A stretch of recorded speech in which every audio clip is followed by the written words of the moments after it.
Ladies and gentlemen, members of the International Press Corps, good afternoon.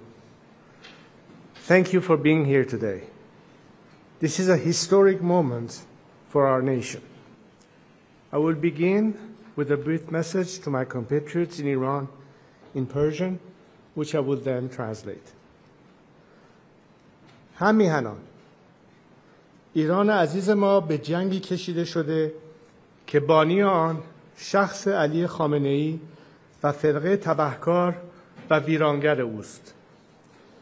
او اقتصاد کشور را به ورطه نابودی کشانده، زیرساخت‌ها و منابع ملی را به تاراج برده، ثروت ملت را برای ساخت سلاح هسته‌ای هدر داده، امنیت ایران را در هم شکسته و حاکمیت ملی را از ملت ایران ربوده است.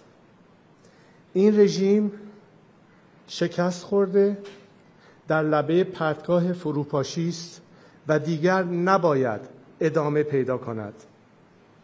زمان پایان دادن به این تباهی و آغاز دوران نوین ایران است. زمان طلوع دوباره شیر و خورشید ایران. My fellow compatriots, our beloved Iran has been dragged into a devastating conflict, the architect of which is none other than Ali Khamenei and his corrupt, destructive faction. He has driven our nation's economy to the brink of collapse, plundered our national infrastructure and resources, squandered the nation's wealth on developing nuclear weapons, shattered Iran's security, and stolen the sovereignty of the Iranian people. This regime is defeated, teetering on the edge of collapse, and must not be allowed to continue. The time has come to end this ruin and begin a new era for Iran. This is a new dawn for Iran's lion and son. Ladies and gentlemen, over the past few days, I have spoken with people across Iran from every walk of life. An officer in the armed forces, a mother fleeing Tehran, a factory worker from Tabriz, a young woman, activist for the Women Life Freedom Movement. These voices represent a nation embattled but resilient, that is not asking for its freedom, it is fighting for it. From the 1999 student protests to the Green Movement, to the 2017 Dema and 2019 Aban Mah uprisings, thousands of Iranians have given their lives in the fight for Iran's liberation. Today, millions of my brave compatriots continue the fight. One of their stories moved me deeply. In September 2022, Javad Haydari was murdered protesting the Islamic Republic's killing of Mahsa Amini. His sister has continued his fight. She is one of the hundreds of activists the regime has arrested and harassed in recent days. When security forces raided her home, she cried out, "Oh God, where shall we go? Where shall we go to flee from your tyranny?" One by one, her neighbors began to respond to her, "We're not going anywhere. They," meaning the regime, "are the ones who've got to go." These words echo in my heart and should echo in every corridor of power around the world. Today, it is clearer than ever. The Islamic Republic is collapsing. Credible reports indicate that Ali Khamenei's family and the family of senior regime officials are making preparations to flee Iran. The regime is on its last legs in towns and cities across the country. The military is fractured. The people are united. the foundation of this 46-year tyranny are shaking. This is our Berlin Wall moment. But like all moments of great change, it comes fraught with danger. We stand at a crossroads. One road leads to bloodshed and chaos, the other to a peaceful and democratic transition. The difference in these two roads depends on one factor, and one factor alone: whether the current regime in Iran is allowed to survive. If the West throws the regime a lifeline, there will be more bloodshed and chaos, because this regime will not submit or surrender after it has been humiliated. It will lash out. As long as it is in power, no country and no people are safe, whether on the streets of Washington, Paris, Jerusalem, Riyadh, or Tehran. There is only one way to achieve peace: a secular, democratic Iran. I am here today to submit myself to my compatriots, to lead them down this road of peace and democratic transition. I do not seek political power, but rather to help our great nation navigate through this critical hour towards stability, freedom, and justice. To the people of Iran, I see your courage, I feel your pain. I know you are suffering. I know many of you are afraid for your loved ones, your children, your future.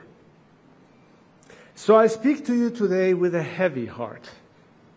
I worked for years, for decades, so that the scourge of war would never reach the borders of our land. Seeing the images of the people of Tehran forced to flee our beautiful capital, the explosions in Isfahan, the fires along the Persian Gulf, all fill me with pain.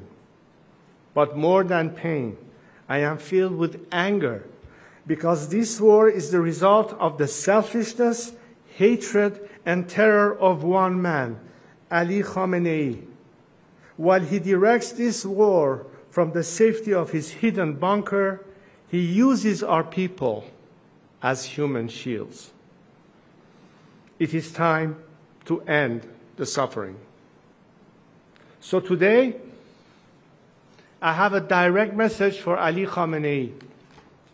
Step down, and if you do, you will receive a fair trial and due process of law, which is more than you have ever given any Iranian.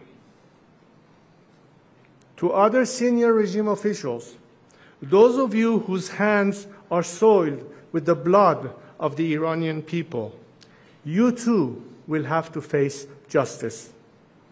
But we will not repeat the mistakes in other failed transitions. To those of you who are loyal to the Iranian nation and not the Islamic Republic, there is a future for you in a democratic Iran, if you join the people now. The choice is yours to make. I know these officers, these soldiers, these brave men exist because they are reaching out to me and telling me they want to be part of this national salvation. But now, greater coordination is needed.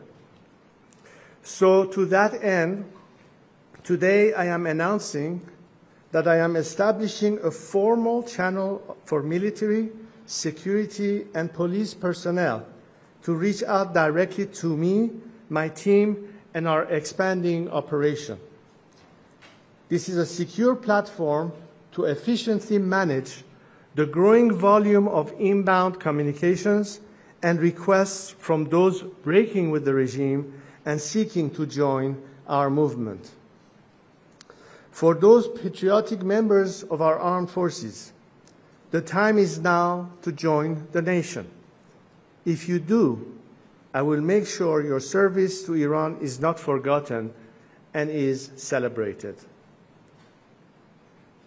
To the international community, now is the moment to stand with the Iranian people. Do not repeat the mistakes of the past. Do not throw this regime a lifeline. You are right to be concerned about stopping nuclear weapons and securing regional stability. Only a democratic transition in Iran can ensure these goals are achieved and are lasting. Take, for example, the destruction of Natanz, Esfahan, and Fordo enrichment facilities. Yes, this has diminished the regime's domestic nuclear enrichment, but it does not diminish the regime's intent to acquire and use nuclear weapons. The regime, enraged and emboldened, will be seeking revenge and can acquire nuclear weapons from other rogue regimes like North Korea. The destruction of the regime's nuclear facilities alone will not deliver peace, but the path I offer can. So work with us to ensure a peaceful transition. Now is not the time for hesitation. Now is the time for principled action from each of us. 46 years ago, when my late father and our family were forced to leave Iran, I took an oath to God and to my country. I would not turn my back on Iran or the Iranian people. Every day since, I have dedicated my life to my compatriots. And today, I am here to reiterate it and to put myself at their service. I am stepping forward to lead this national transition, not out of personal interest, but as a servant of the Iranian people. I have a clear plan for transition and national renewal. Our transition and future democracy will be based on these three core principles: Iran's territorial integrity, individual liberties and equality of all citizens, separation of religion and state. The final form of this future democracy we seek will be for the Iranian people to decide in a national referendum. What I offer is not just a vision for the future of our country, but the plan to execute a peaceful, orderly transition. To achieve that, today I am announcing the following initial steps. First, I will convene a National Unity Summit. This gathering will include activists, dissidents, and groups from across the ideological spectrum who agree to these three principles. It will not be limited just to political groups, but business leaders, professionals, experts, and other groups with influence across Iranian society. This summit's objective will be to agree on a roadmap for democratic transition and reconstruction. Second, in parallel to the democratic process, I am developing an economic plan to rebuild Iran. We have already launched the Iran Prosperity Project, a comprehensive plan for the economic reconstruction and social stabilization of our country in 3 phases. The emergency phase of the first 4 to 6 months, the establishment phase of 18 to 24 months, and the normalization phase, which is long-term. In the coming days, my team of experts will publish the plans for the first 100 days after the collapse of the Islamic Republic based on this work. We are bringing together some of the world's greatest investors, builders, entrepreneurs, and experts who care about Iran and see its immense potential. They stand ready to put in the expertise, the talent, and the capital to rebuild our nation and turn it into one of the world's most attractive markets. Imagine this new Iran, a free and democratic Iran, living at peace with our neighbors, an engine of growth and opportunity in the region, a beacon of culture, innovation, and pride in the world.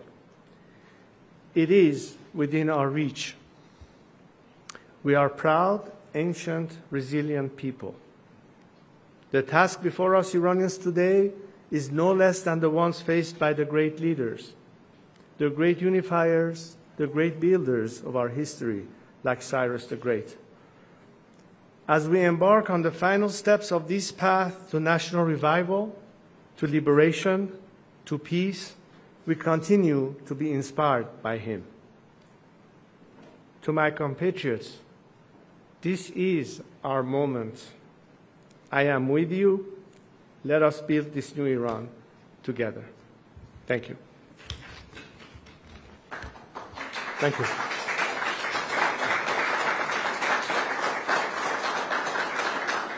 Thanks so much. Thank you, ladies and gentlemen. Thank you, Prince.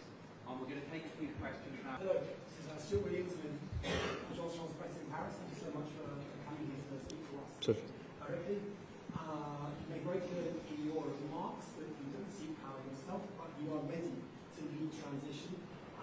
As we're speaking now, quite rapidly, quite concrete terms, what function exactly do you envisage for yourself possibly? As a temporary president, as a prince even, Shah? Maybe it's time to start to make that clear. And also, just if I could ask one more question about some breaking news. You've probably seen that it's confirmed from both the Iranian and Israeli sides today that Evin prison, known to house many political prisoners as well as other prisoners in Tehran, has been bombed. Do you support the striking and targeting of such places which are not connected to the nuclear or ballistic programs? Thank you so much. Thank you so much. As I said, I'm stepping in to lead this transition. I don't believe I need a title to play that role. The important thing is to be someone who can galvanize the nation, unite as much as possible the majority of democratically minded secular forces within the opposition and the political spectrum, as I mentioned. But most importantly, how can we, post-collapse, step into that phase of transition, working together, of course, with many elements who are in Iran today, who will be joining us in that effort to make sure that we can stabilize the transition phase. As in the past few hours, as you mentioned, two other targets were hit, which from the point of view of Iranians have been part of the regime's means of repression all along. The base of the IRGC, that has been always an element of repression, together, even though you might think it's symbolic, but it's very meaningful, the doors of Evin prison, without harming the prisoners inside, but basically tearing down a wall.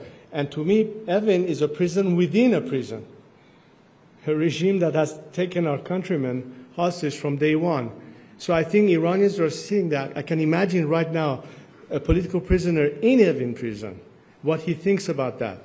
Our time is coming. Finally, all these moments, all these movements that people have tried to fight and died for, fighting an unequal war against an extremely repressive regime, now the regime is even weaker than it was yesterday, because two other instruments, one that incarcerates them, another one that strikes them, is being eliminated.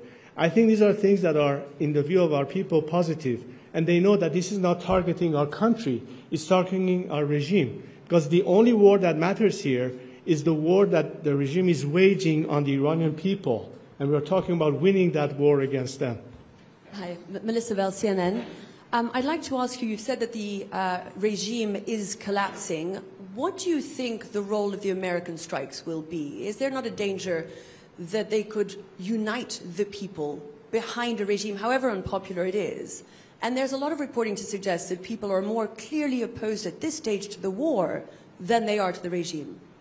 Look, the greatest fear that Iranians today would have is a result of all this for the regime to still survive, because they know that the regime will lash out against them in vengeance, As a matter of fact, only in the last few days, the regime has already executed half a dozen people already on the guise of being spies or even being my supporters. The regime is ultimately what people fear the most. They want to make sure that at the tail end of all this regime actually collapses, which is what I mean by saying don't throw it another lifetime. This regime is on its way down. People know it. And the biggest fear is, what if this regime was to survive? That's why I keep saying this regime must go. The only solution for Iran's liberation and for peace is for this regime to be no longer there. This is an opportunity in front of us. So we are doing what we can as Iranians fighting this brutal regime. It is time for the international community to finally decide whether this time they're going to be with the people and help them overthrow this regime. امیر حسین میر اسماعیلی هم از ایندیپندنت فارسی. والا حضرت آقای ترامپ دیروز در شبکه اجتماعی خودشون نوشتن عظمت را به ایران بازگردانید. خب همه ما میدونیم که این بازگشت به عظمت طبیعتاً منظورشون اشاره به دوران حکومت پادشاه فقید ایران پدر حضرت عالی داره. آیا این نوشته آقای ترامپ از دیدگاه شما به معنای حمایت از بازگشت شما به ایران در صورت تغییر رژیمه و اینکه آیا شما و مشاورینتون با آقای ترامپ و دولت ایشون در ارتباط هستید؟ و سوال بعدیم هم اینه که برخی از هموطنان ما در ایران نگرانن که نکنه این جنگ و درگیری ها تموم بشه و همچنان جمهوری اسلامی بمونه. نظر شما درباره این مسئله چیه؟ مرسی. بخش دوم سوالتون رو اول پاسخ میدم که همین پاسخی بود که دادم که تنها نگرانی که باقی مونده برای همیهنانمون این نیست که آیا رژیم تضعیف شده و در حال از بین رفتنه. این که کاملا مشهوده. اما آیا ادامه این جریان باعث همچنان برپا موندن این رژیم خواهد بود یا نه؟ به همین دلیل هستش که به جامعه بین‌المللی میگوییم این رژیمی که در حال فروپاشی است رو بار دیگر یک طناب نجات براش نفرستید. نگذارید که ادامه نظام، ادامه این درگیری، ادامه این جنگ، ادامه تخریب کشورمون باشه. این یک فرصت طلایی است که اکنون دنیا داره و از هر زمان دیگری این فرصت برای همیهنانمون پیش اومده که تا به حال بر علیه رژیم بسیار سرکوبگر بایستی مقابله می‌کردن، ولی الان ابزار سرکوب رژیم تقریبا دیگه از بین رفته و این بهترین فرصته. و اما هر موضع‌گیری که یه رهبر سیاسی کشور دیگری در مقابل ایران میگیره بر اساس این هستش که ما همیشه گفتیم که تعیین سرنوشت و تکلیف آینده به دست مردم ایران خواهد بود. ما توقع نداریم از اینکه یک دولت خارجی بیاد و تعیین تکلیف بکنه برای ما. ما تنها چیزی که از اونها انتظار داریم این هستش که بدونن که جنگ اصلی ما با رژیمی است که مشکل رو نه تنها در مقابل مردم خودش ایجاد کرده بلکه برای جهان و از بین رفتن نظام هم به سود مردم ایران هست هم به سود جهان آزاد. اما آنچه که سرنوشت ایران رو تعیین خواهد کرد خود مردم ایران خواهند بود. برای همینه که روند تغییر دموکراتیک رو بر مبنای که نهایتاً یه رفراندوم ملی تعیین تکلیف خواهد کرد اون رو باز تقویت کنیم و اجازه بدیم که این مسیر دموکراتیک به درستی طی بشه. Hello. I work for Europe One. Just one question. We have just learned that Israeli military strikes have hit Evin prison. What is your reaction about this strike? I think I answered the question, but I will repeat my answer. This is yet another indication of how the regime and its apparatus of either incarceration or repression has been targeted. And the way people look at it is that another aspect of the regime means oppressing its own people is being neutralized, therefore opening even more opportunities for them at the right time. To step in and move on the final initiative of overthrowing this regime. These are positive elements that the people see finally the end is near and gives them more encouragement that now we have a much better chance of succeeding because this regime no longer is every day is losing more of its apparatus of repression. Feel free to ask your question in French as well if you're more comfortable. I can answer it in French. Oui, bonjour, Stéphanie Pérez de France Télévisions. Justement, je voulais vous demander dans un premier temps de nous réexpliquer en français quelles seraient les grandes lignes de ce plan de transition dont vous nous parlez.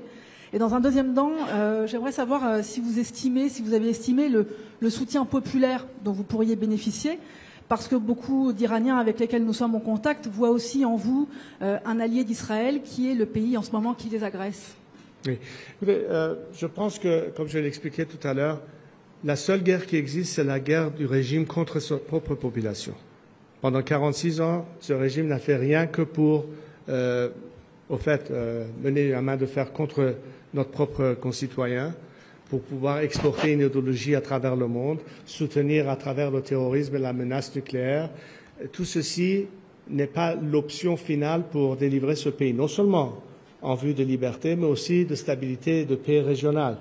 Aujourd'hui, nous voyons que des pays qui ont été obligés de réagir contre la menace de ce pays ont dû prendre les mesures nécessaires, mais on voit très bien que les cibles ne frappent pas le peuple ou les intérêts nationaux, mais tout ce qui est les instruments de menace ou de répression du régime, notamment aujourd'hui même. Le site frappé de Basij, qui est, comme vous savez, un des éléments que le régime a toujours utilisé pour la répression intérieure, ainsi que une des structures des gardiens de la révolution à Téhéran aussi comme méthode de répression, la porte de la prison de Evin, comme vous savez, où se trouve la majorité de nos prisonniers politiques. Tout ceci montre que c'est ciblé envers l'affaiblissement du régime. Et l'interprétation nationale, ce n'est pas une guerre contre le peuple, mais c'est une guerre contre le régime qui est notre ennemi après tout. Et donc je pense que les Iraniens ne se sentent pas menacés comme si c'était une attaque comme à l'époque de Saddam Hussein où l'Iran est entré en guerre avec ce pays. Mais le fait que c'est encore une fois un élément qui équilibre une chance pour le peuple de réagir, parce que tous ces mouvements que nous avons eus, y compris le mouvement de Femmes, Vie, Liberté après le meurtre de Mahsa Amini, l'une des craintes était mais comment pouvons-vous, au-delà d'un certain stade, vraiment se soulever contre ce régime si de répression. Quand ils voient que tous ces éléments répressifs du régime et en même temps les régimes qui commencent à s'effondrer, c'est un élément qui leur donne espoir, qui leur donne courage, que finalement, après toutes ces victimes, avec tous ces sacrifices, nous allons finalement avoir une opportunité pour le soulèvement final.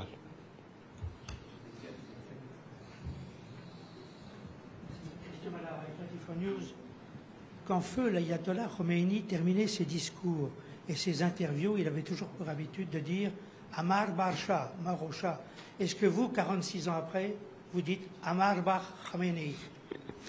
Non, les peuples disent Bar Khomeini est mort au dictateur. Mais pourquoi? Parce qu'ils savent très bien que l'ennemi est intérieur.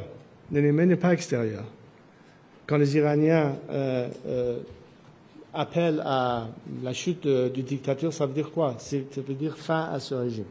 Aujourd'hui, nous sommes le plus proche possible à cet avenir, où cette dictature théocratique n'existerait pas, elle est en train de s'effondrer.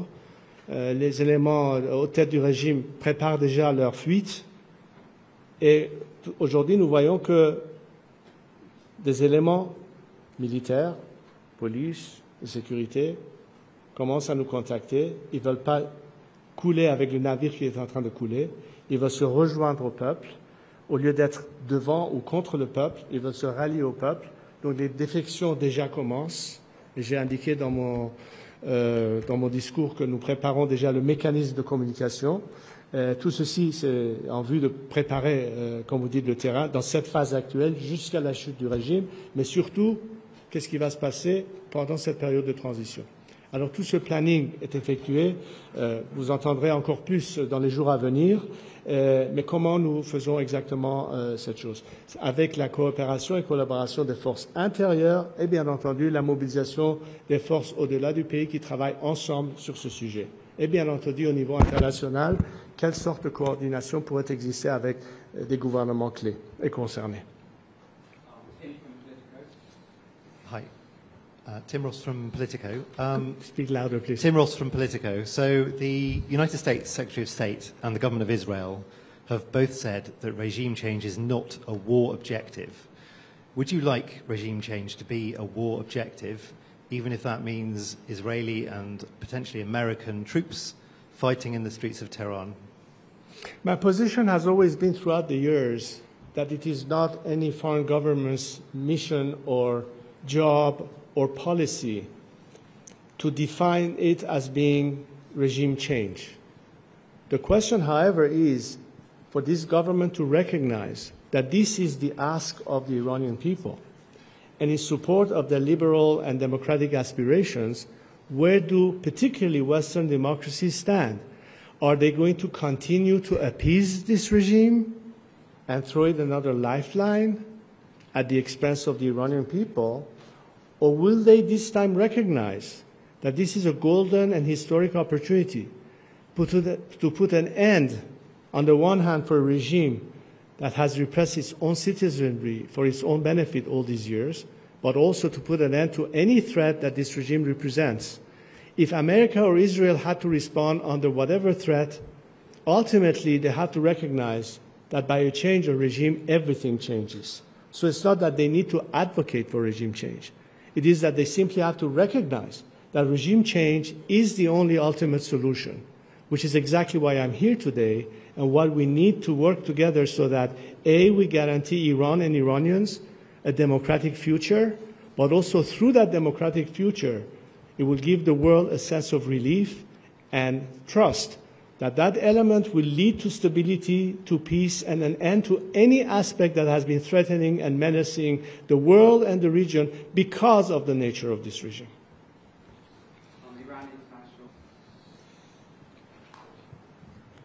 سلام، نیلوفر پور ابراهیم هستم از ایران اینترنشنال. سوالم رو به فارسی میپرسم.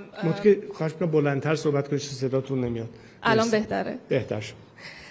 سوال اولم در مورد نگرانی‌های بعضی از مردم در داخل ایرانه. وقتی که میگید که زمان فروپاشی نزدیکه یا به خیابون‌ها بیاین و مبارزه کنید، خیلی‌ها نگرانن و معتقدن که در شرایطی که زیر بمباران هستن و حتی راهی برای خبردار شدن از این حملاتی که داره میشه برخلاف مثلا اسرائیل ندارن. آیا این درخواست از اونها برای چنین چیزی درسته یا نه؟ گروه‌هایی که در واقع گروه‌های مثل گروه‌های چپ چنین سوال‌هایی رو می‌پرسن، انتقاداتی رو دارن. در مورد این خواستم اگر ممکنه توضیح بدید. سوال دیگه هم در مورد فعالیت‌هایی بود که امروز اعلام کردین، مثلا تشکیل کانالی که گفتید برای پیوستن کسانی که می‌خوان بپیوندن، یا اجلاس اتحاد ملی که گفتین تشکیل میدین. چه کارهایی در زمینه اینها تا اینجا آغاز شده؟ چه زمانی طول می‌کشه تا به طور کامل انجام بشه؟ و آیا با دولت‌های غربی یا نمایندگانی در داخل کشورهای اروپایی و غربی در ارتباط هستید برای برنامه‌هایی که دارید برای کمک به مردم ایران؟ و دقیقاً صحبتی کردید برای اینکه اون نگرانی از ماندن جمهوری اسلامی به وجود نیاد، یا این جلیقه نجاتی که میگید برای در واقع جمهوری اسلامی نفرستن. اول از همه بگم که شما درجه هوشمندی و هوشیاری همیهنانمون رو دست کم نگیرید. کاملا میدونن که چه زمانی میتونن حرکتی رو انجام بدن و طبعا در شرایطی که درگیری نظامی هستش خب بهترین فرصت برای این کار نیست، ولی زمانش خواهد رسید. آنچه که مسلماً دارن تشخیص میدن این هستش که تمام عوامل سرکوب نظام رو دارن کم کم در مقابل خودشون دیگر نمیبینن و این باز دوباره کمک میکنه به اینکه این فرصت فراهم بشه برای اون جنبش نهاییشون.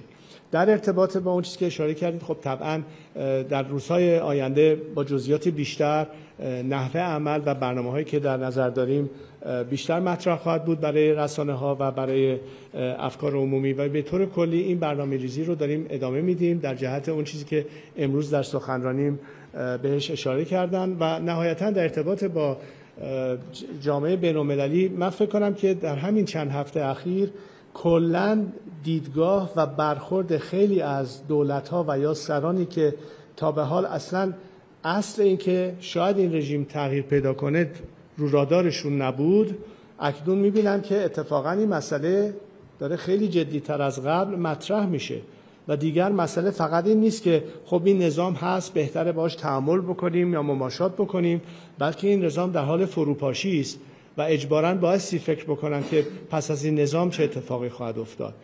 و هم از روی کنجکاوی و هم از روی نگرانی وارد صحبت خیلی مستقیم‌تر از قبل با خود من یا تیم من و دیگران شده‌اند و به نظر من این بیشتر برای همیهنانمون در داخل میگم که بالاخره نه تنها صداشون رو بیشتر امروز داریم میرسونیم که به چه شکلی جهانیان میتونن در حمایت از مردم ایران و خواستشون کمکی باشن، ولی اون توجهی که تا به حال خیلی کمتر بوده امروز روز به روز داره مشهودتر میشه، به خصوص در این روزهای اخیر.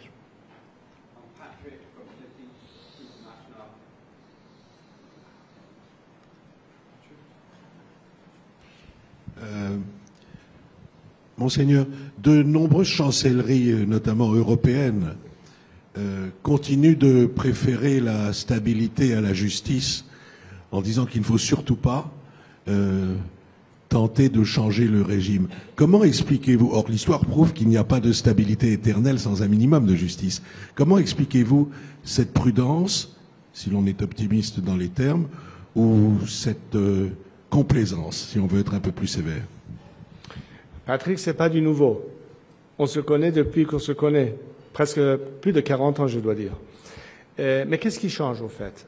C'est le fait que, peut-être que jusqu'à présent, où on parlait d'une politique d'apaisement, en oubliant qu'il peut être une autre alternative, donc c'était le status quo, mais aussi le fait que ce n'est pas à un gouvernement étranger de décider s'il faut avoir un changement de régime.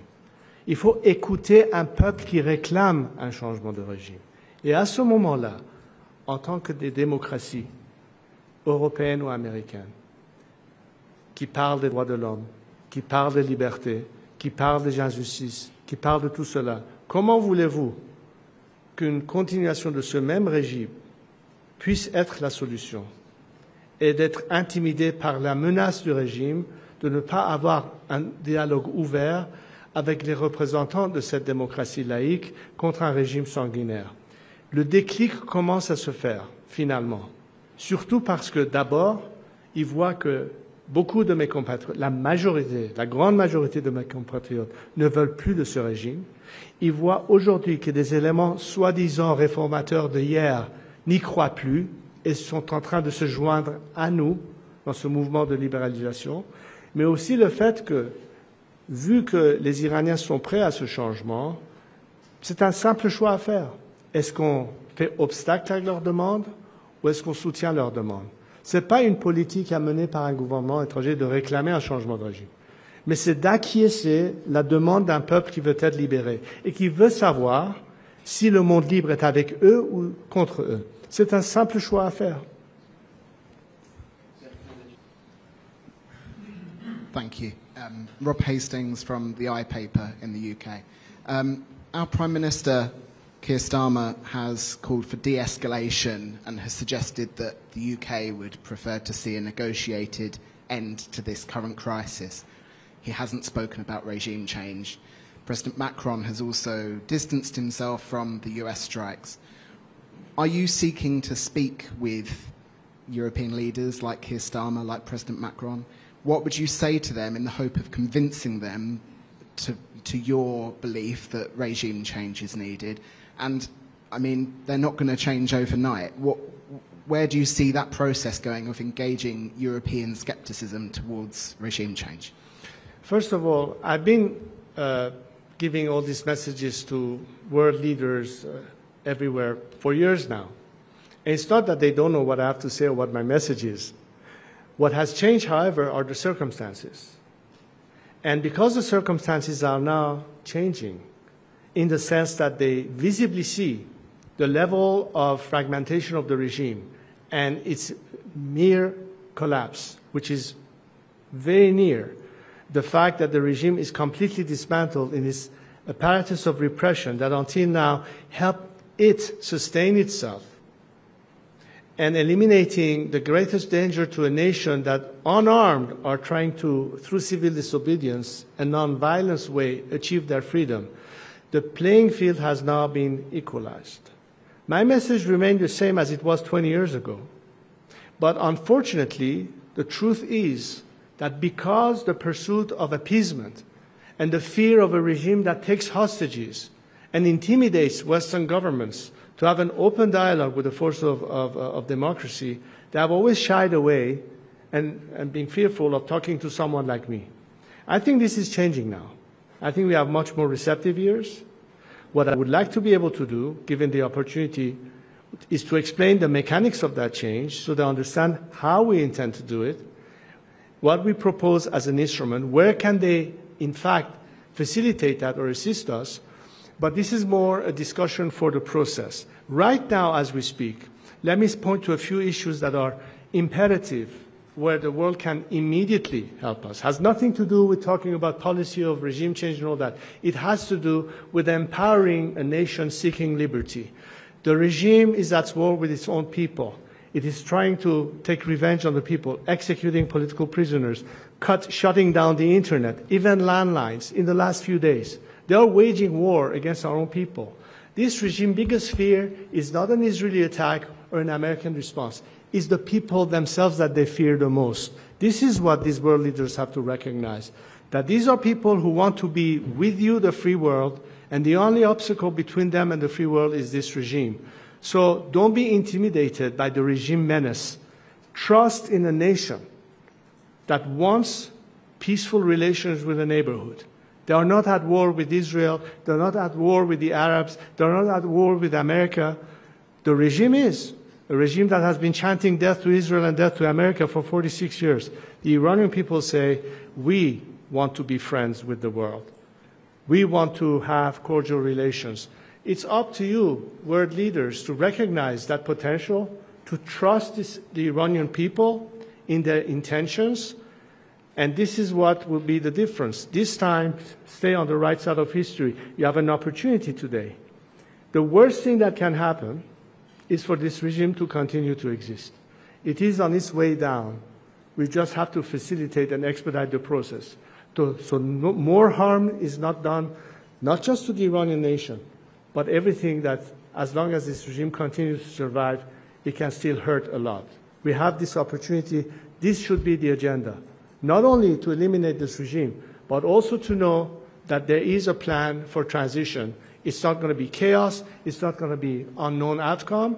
But for that, we need to be able to coordinate. So it is, I don't think it is anymore the question of whether or not or if there should be, but how can we make sure that this is a successful transition? And of course, there will be a need for very serious discussions as to how this or that country can, in a way or not, be effective in helping our cause and therefore guaranteeing our success, which is win-win at the end of the day.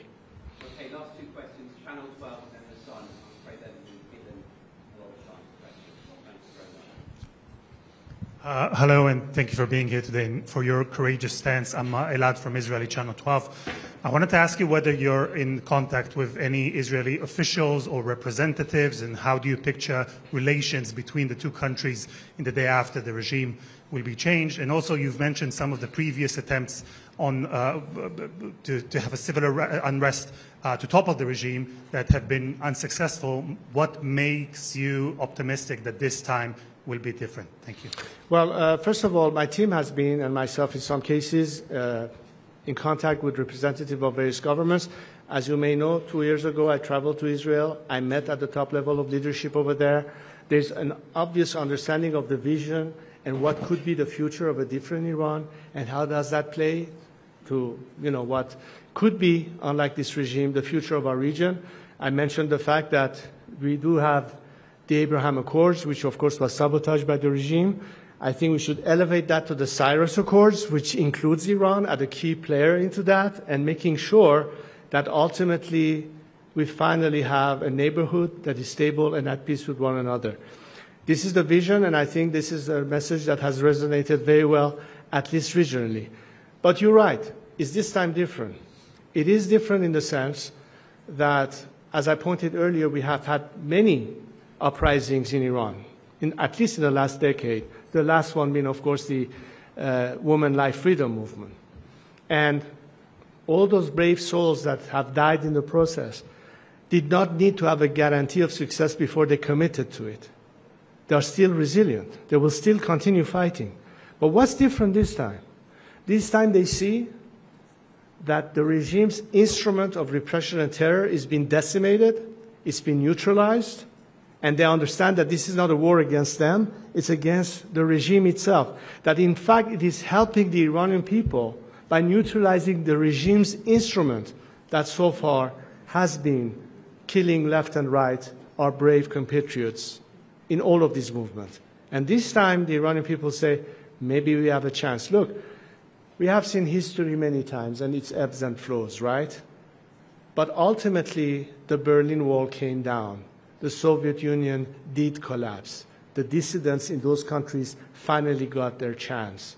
I'm sure that Nelson Mandela or Lech Walesa could not do this at some point without some level of solidarity, not just as a labor movement in Poland, mind you, solidarity in the sense of the world coming to their assistance. And the Iranian people are not asking for anyone to do the job for them.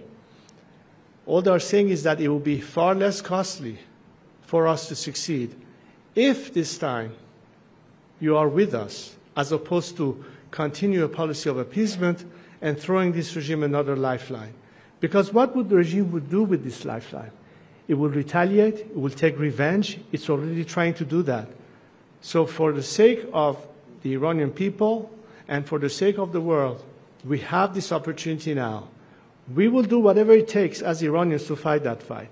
But the world needs to consider that the consequence of that change will put an immediate end to all the threats that this regime has represented, whether it is the nuclear threat or terrorism or radical ideology spreading and how it's impacting Europe. We see it in many countries, and all of that can be reversed. Not only that, but beyond security and stability, economic opportunities. How can Iranians benefit from that? How can the world benefit from that? Because you are no longer dealing with a regime that is a mafia-like corrupt system that plunders our national resources at the expense of the Iranian people to spend it on nuclear programs or supporting its proxies in the region. If we talk about a national government, first and foremost concerned with the prosperity of its own country by means of creating all the opportunities, but also to tell the world Iran is as I said in my speech, is a huge potential for investment and growth, and that's also in the interest of the world. But you're not dealing with a corrupt mafia anymore. You're dealing with a country that is on terms with all the rules and regulations and principles of standard practice of business and what have you. That changes everything. This is, I think, what the world needs to be focused now.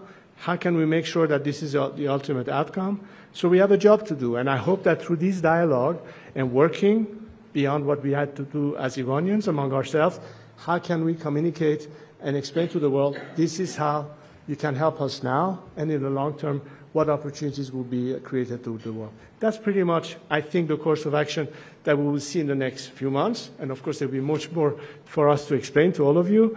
But this is where we are at this stage. Okay, last question on Kate from The Sun. Thank you. Yes, Kate Davis from The Sun. How much of a threat does the Iranian regime pose in its current wounded state? Could we see them perhaps deploy a dirty bomb or even a hastily constructed nuclear weapon? I'm sorry, I didn't understand the first part. Could you repeat your question, please? So my question is, how much of a danger does the Iranian regime pose right now in its current wounded state? Could we see them perhaps deploy a dirty bomb or a hastily constructed nuclear weapon?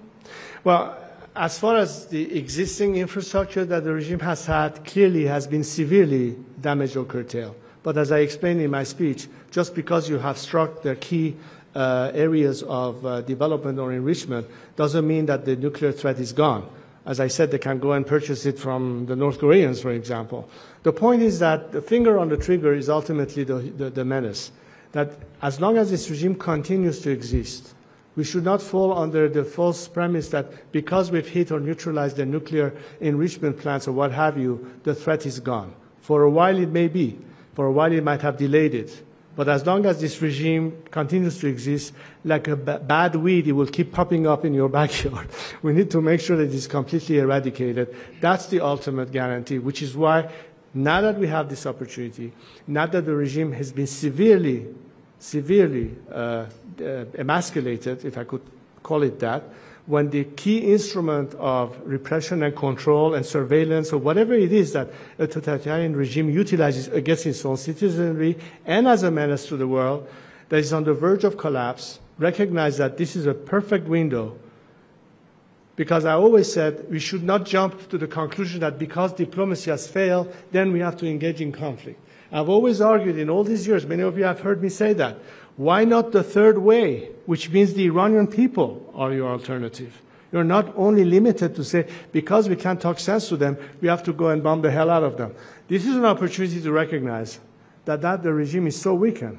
Let's make the people of Iran the ultimate guarantee, by investing on them, rather than hoping that through negotiations you can come to terms with a regime that it is in its DNA simply cannot comply with your expectation. We need to gravitate and have a shift of vision and strategy on that, and that's exactly what I begin to detect. I begin to detect more and more coming from governments that until now were just stuck on that status quo and are thinking finally that things can change. We have to be able to anticipate a change in Iran, and what do we need to do for that? That's, I think, for me, a positive development. Thank you. Thank you all. Thank you so much. Thank you. If you have any media requests, go over here and Joel at the back.